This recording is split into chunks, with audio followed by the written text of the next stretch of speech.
রাশিয়ার president Vladimir পুতিনের একটা সিক্রেট বাসা আছে ভালদাই লেক নামের একটা জায়গায়। এই বাসাটাকে টার্গেট করে 2025-এর শেষে ডিসেম্বরে এক ঝাঁক ড্রোন অভিযান চালানো হয় পাশের দেশ থেকে। যদিও ড্রোনগুলোর লক্ষ্য ছিল অন্য জায়গায়, কিন্তু তাদের সাইকোলজিক্যাল উদ্দেশ্য ছিল পুতিনের বাসার কাছ দিয়ে ড্রোন চলে গেছে, পুতিন কিছুই করতে পারেনি, এরকম একটা সিচুয়েশন তৈরি করা।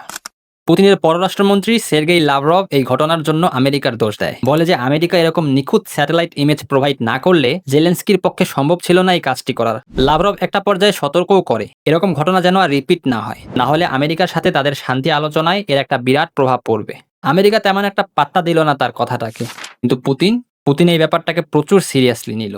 যেভাবে সে প্রতিটা থ্রেটকে একেবারে সিরিয়াস লেভেলে নিয়ে নেয়, এটার একটা রেসপন্স সে দিবেই দিবে, এবং এর রেসপন্স ঠিক একভাবেই দেওয়া যায়, সেটা হলো এক্স্যাক্টলি টিট ফর ট্যাট, ইটের বদলে ইট।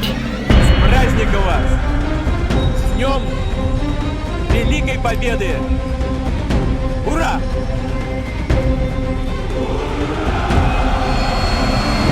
এরপরে 2 মাস পরেই শুরু হলো আমেরিকার ইরান যুদ্ধ। আমেরিকা গত 25 বছরে মধ্যপ্রাচ্যের একের পর এক দেশে সফল হয়েছে, কিন্তু ইরান যুদ্ধে সে বড় আকারে ধরা খেয়ে গেল। আর দেখা গেল এই যুদ্ধে একটা পর্যায়ে পুতিন তাদের স্যাটেলাইট ইমেজ দিয়ে ইরানকে হেল্প করেছে, মিডল ইস্টের ইউএস বেসগুলোর পয়েন্ট টু পয়েন্ট ডিটেইলস দিয়ে। পুতিন যেন 2 মাস আগের ঘটনাটার জবাব দিল ঠিক ইউএস এর কায়দায়। অবশ্য এটাই একমাত্র কারণ না রাশিয়ার ইরানকে হেল্প করার। রাশিয়ার জন্য এই যুদ্ধের অনেক ইকোনমিক বেনিফিট ও সিকিউরিটি রিজন আছে, সেটা যদিও আজকের টপিক না। বাট পুতিন কি চাইবে ট্রাম্পের বিরুদ্ধে এই মহাসুযোগটা হাতছাড়া করার? এটা ট্রাম্পের সাথে পুতিনের প্রথম দিককার মিটিং এর ফুটেজ। ক্যামেরার সামনে ট্রাম্প পুতিনকে বলতে শুরু করে, দেখো পুতিন, এরপরে আর কখনো আমেরিকা নির্বাচনে হস্তক্ষেপ করো না, কেমন? পুতিন হাসতে শুরু করে। আর এই হাসিটা সাধারণ হাসি ছিল না, এটা ছিল বিজয়ীর হাসি। সে নিজেও জানে পৃথিবীর মহাপরাশক্তি আমেরিকার নির্বাচনে হস্তক্ষেপ করার মতো সাহস খুব কম ব্যক্তির আছে। 2016 সালে যখন আমেরিকার নির্বাচন হচ্ছে, তখন ট্রাম্প বনাম হিলারি ক্লিন্টনের হাড্ডাহাড্ডি লড়াই চলছিল। ঠিক তখনই সামনে ভেসে এলো হিলারি ক্লিন্টনের একের পর এক হ্যাকড ইমেইলের কারসাজি। পুরো দুনিয়ায় তোলপাড় উঠে গেল হিলারি ক্লিন্টনের কাণ্ডে, এবং সবাই বলা বলি করতে লাগলো এটা কেবলমাত্র একজন ব্যক্তির পক্ষেই করা সম্ভব, সেটা হলো ভ্লাদিমির পুতিন। কিন্তু পুতিন কেন হিলারিকে প্রেসিডেন্ট হতে দিতে চায় না? কারণটা কি? সে কি ট্রাম্পের এতই ভক্ত যে তার জন্য ইউএস সিস্টেমের ভিতরে হাত দিয়ে সে সিস্টেমে ইনফ্লুয়েন্স করে দিতে হবে? উত্তর একটাই, আর সেটা হলো রিভেঞ্জ। পুতিনের এই প্রতিশোধের কারণ কি, এটা জানতে আমাদেরকে একটু পিছন দিকে ফিরে যেতে হবে। 2011 সালে যখন রাশিয়ার সংসদ নির্বাচন হচ্ছে, তখন পুতিনের বিরুদ্ধে নির্বাচনে জালিয়াতির অভিযোগ তুলে রাশিয়ার তরুণেরা রাস্তায় নেমে এসেছে। সে বছর রাশিয়ায় এত বড় রকম বিক্ষোভ হয় যেটা আগে খুব একটা দেখা যায়নি। পুতিনকে এই বিক্ষোভ দমন করতে অনেক কাঠখড় পোহাতে হয়, তবে পুতিন ঠিকই বুঝে যায় এই বিক্ষোভের পিছনে আসলে কে ছিল। Hillary Clinton. জি, হিলারি ক্লিন্টন। আর ক্লিন্টনের এই কেসটায় লিবিয়া, মিশর বা অন্য কোনো দেশ হলে চুপ করে বসে থাকতো। We came, we saw, he died. To do with your visit? কিন্তু পুতিন সেরকম লোক না। তার কথা হলো, আমার কিছু রেড লাইন আছে, এর বাইরে এক পাও সামনে আগানো যাবে না, আগালেই আমি এক ফোঁটা ছাড় দিব না। সবাই ধারণা করে 2016 সালের আমেরিকার নির্বাচনের আগে হিলারি ক্লিন্টনের যে ইমেলগুলো হ্যাক হয়, এগুলোর পিছনে রাশিয়ার হ্যাকাররাই জড়িত ছিল, এবং এই অভিযানের অন্যতম একজন ম্যানেজার হিসেবে পুতিন নিয়োগ দিয়েছিল ইয়েভগেনি প্রিগোজিন নামের এই লোকটাকে। আমেরিকার সাংবাদিকরা পুতিনকে বেশ কয়েকবার এই ব্যাপারগুলো নিয়ে প্রশ্ন করে, মিস্টার পুতিন, আপনি কেন আমেরিকার নির্বাচনে হস্তক্ষেপ করলেন? মেগান ক্যালি নামের ইনি একেবারে আট বেঁধে লাগে পুতিনের পিছনে। একটা পাবলিক কনফারেন্সে সবার সামনে জিজ্ঞাসা করে, মিস্টার পুতিন, এতগুলো রেফারেন্স আছে, এত কোর্ট ও প্রমাণ আছে আপনার বিরুদ্ধে যে আপনি আমেরিকার নির্বাচনে হাত দিয়েছেন। পুতিন শুধু শুনেই যায়। শেষে মাইক হাতে নিয়ে সাংবাদিককেই উল্টা প্রশ্ন করে, আপনি কি এই রিপোর্টগুলো পুরো পড়েছেন? সাংবাদিক পুতিনের এই আচমকা প্রশ্নে থতমত খেয়ে যায়, কারণ সম্ভবত সেই রিপোর্টগুলো পড়ে আসেনি, কিন্তু পুতিন ঠিকই তার রিসার্চ করে এসেছে। পুতিন বলে যে এগুলো কোনোটাই সত্য ঘটনা না, এগুলো হাইপোথিসিস, অ্যাজাম্পশন, যা অনুমানের উপর ভিত্তি করে বানানো হয়েছে। কিন্তু আমেরিকান জার্নালিস্টরা আসলে এমন ক্যারেক্টার যে তারা দমে যাওয়ার মতো না। পরের বার মেগান কেলি সোজা ক্রেমলিনে ঢুকে পড়ে পুতিনের কাছ থেকে আসল ঘটনা শোনার জন্য। ভদ্রমহিলা এবারও ফ্যাক্ট প্রমাণের চেয়ে যুক্তিতর্ককেই বেশি গুরুত্ব দেয়, কিভাবে পুতিনের সামনে বসেই তার 12টা বাজানো যায়। এবারে সে সেই ইয়েভগেনি প্রিগোজিনের প্রসঙ্গটা সামনে নিয়ে আসে, বলে যে যখন হিলারি এই নির্বাচনে হেরে যায়, তখন আপনি কি খুশিতে এটা জানানোর জন্য প্রিগোজিনকে ফোন দিয়েছিলেন? Heard that he had been indicted. Did you pick up the phone and call him? Like I have nothing better to do. American সাংবাদিক মানে কতটা কনভিন্সড, এটা এই ঘটনা না দেখলে বোঝা যাবে না।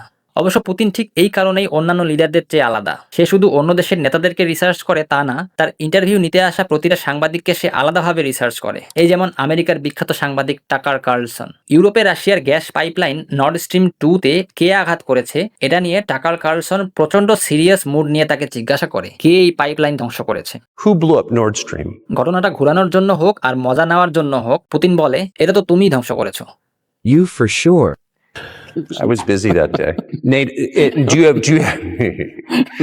I didn't blow up Nord Stream. কিন্তু এটা তো গেল ইনস্ট্যান্ট মাইন্ড পড়ার ক্ষমতা, কিন্তু কেউই বুঝিনি পুতিন ইতিহাসেও এতটা দক্ষ হবে যে প্রতিপক্ষকে একেবারে সোজাসাপটা ঘায়াল করে ফেলবে। ইংল্যান্ডের এক সময়ের প্রধানমন্ত্রী বরিস জনসনের ঘটনা। একটা টিভি চ্যানেলে সাক্ষাৎকারের সময় পুতিনের প্রসঙ্গ টেনে এনে সে বলে পুতিন কেন যুদ্ধে জড়িয়েছে। আসলে সে এমন একটা উদাহরণ যাকে বলা যায় একজন পারফেক্ট টক্সিক মেল পার্সোনালিটি।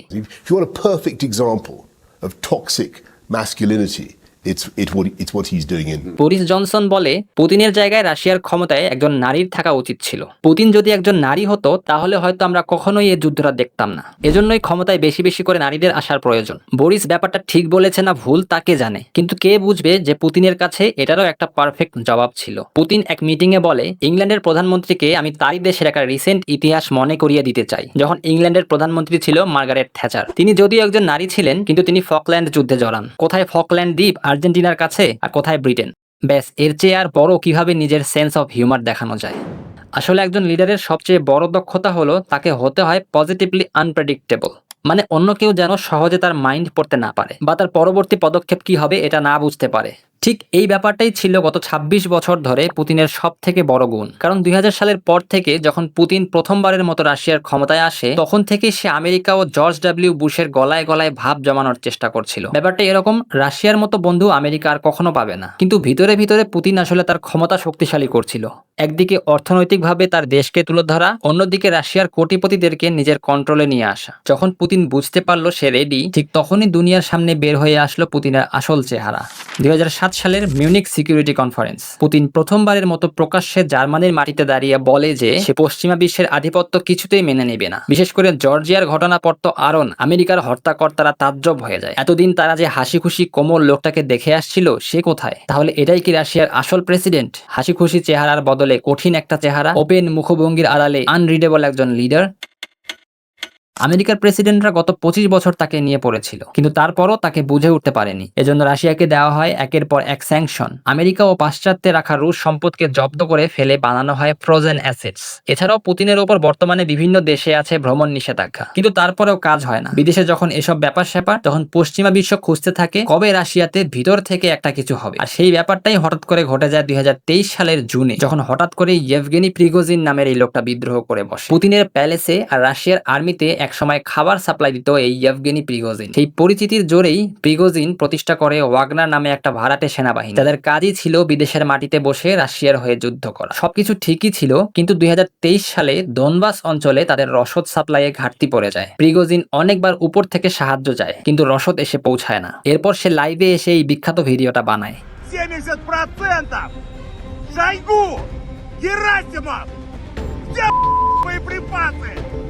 রাশিয়ায় তো এটা বিখ্যাত মিম ম্যাটেরিয়াল হয়ে যায়। আর এরপরের কাহিনী তো আরো দুঃসাহসিক। প্রিগোজিন ডিরেক্ট মস্কোর দিকে যাত্রা শুরু করে, মস্কোর দিকে ডিরেক্ট অভিযান। এমন দুঃসাহসিক কাজে তো পশ্চিমা বিশ্বে রীতিমতো খুশির জোয়ার বয়ে যায়। যদিও প্রিগোজিন ব্যাপারটা ক্লিয়ার করে তার এই অভিযান সরাসরি পুতিনের বিরুদ্ধে কু না, সে আসলে মার্চ অফ জাস্টিস করছে। সে কেবল তখনকার ডিফেন্স মিনিস্টার সের্গেই শোইগু এবং chief of the general staff Valery গেরাসিমোভকে ক্ষমতা থেকে সরাবে। এদিকে আবার পশ্চিমা বিশ্ব কোনো ক্লু খুঁজে পায় না। বিভিন্ন দেশে অভ্যন্তরীণ বিদ্রোহকে কাজে লাগানোতে যাদের সমান কেউ নাই, তারাই আবার পুতিনের ব্যাপারে একদম চুপ থাকে। বুঝেন তো, দুনিয়াতে শক্ত আর পাওয়ারফুল লোকদেরকে আসলে সবাই ভয় পায়। তো প্রিগোজিনকে বুঝায় শেষে বেলারুশের প্রেসিডেন্ট আলেকজান্ডার লুকাশেঙ্কো। এরপর প্রিগোজিন থামে। এর জন্য প্রিগোজিনকে আবার ক্ষমাও করে দেওয়া হয়, কিন্তু ঠিক ২ মাস পরেই দেখা যায় প্রিগোজিন আর দুনিয়াতে নাই। তার প্লেনটা হুট করে আকাশ থেকে পড়ে গেছে। আসলে কে তাকে থামিয়েছে এটা সবাই জানে, কিন্তু আরো বড় ব্যাপার হলো কারা যেন তার একটা স্ট্যাচু বানায় তাকে হিরো হিসেবে মনে রাখার জন্য। স্টেট লেভেল থেকে এর বিরুদ্ধে কিছু করাও হয় না। থাক না ওটা,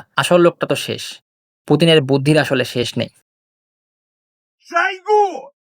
Герасимов!